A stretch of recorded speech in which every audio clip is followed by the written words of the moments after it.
आप सुन रहे हैं विश्वकर्मा म्यूजिक की धमाकेदार प्रस्तुति।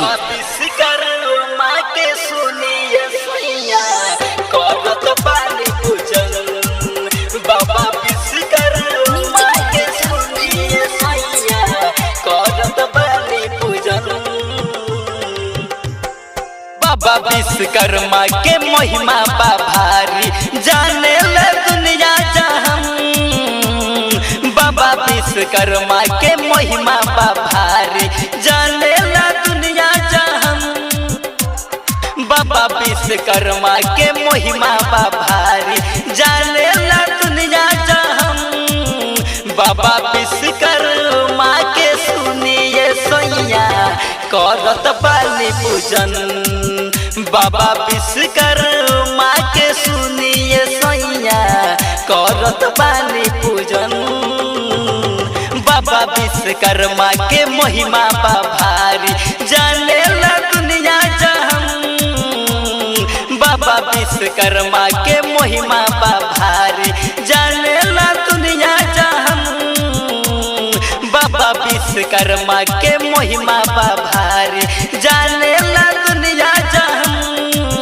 बाबा विश्वकर्मा के सुनिए सैया करत बाली पूजन। बाबा विश्वकर्मा के सुनिए सैया करत बाली पूजन।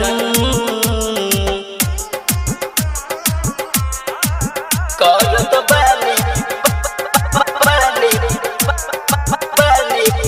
करत बाली पूजन। Presented by Vishwakarma music. बाबा विश्वकर्मा के सुनिए सैया करत बाली पूजन।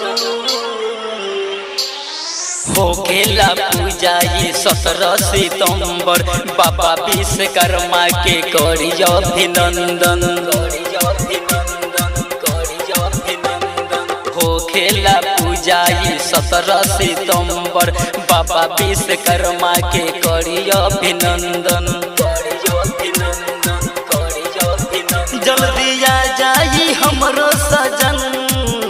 बाबा विश्वकर्मा के सुनिए सैया करत बाली पूजन।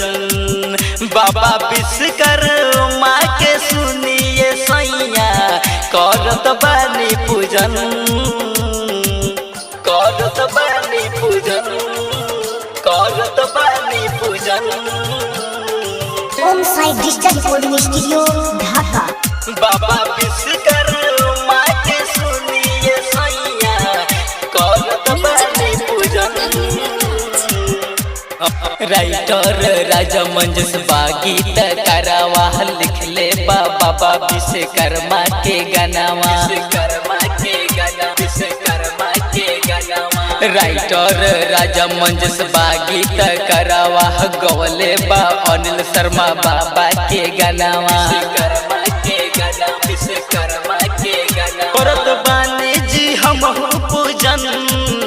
बाबा विश्वकर्मा के सुनिए सैया करत बाली पूजन। बाबा विश्वकर्मा के सुनिए सैया करत बाली पूजन। बाबा विश्वकर्मा के महिमा बा भारी, जाने ला दुनिया जहां। बाबा विश्वकर्मा के महिमा बा भारी, जाने ला दुनिया जहां।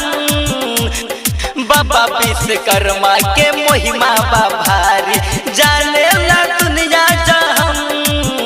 बाबा विश्वकर्मा के सुनिए सैया करत बाली पूजन। बाबा विश्वकर्मा के सुनिए सैया करत बाली। बाबा विश्वकर्मा के महिमा बा भारी, जाने ला दुनिया जहां। बाबा विश्वकर्मा के सुनिए सैया करत बाली पूजन। बाबा विश्वकर्मा के सुनिए सैया करत बाली पूजन।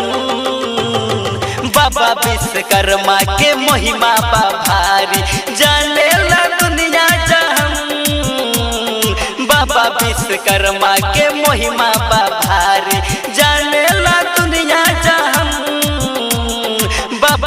विश्वकर्मा के महिमा बा भारी, जाने ला दुनिया जहां। बाबा विश्वकर्मा के सुनिए सैया करत बानी पूजन।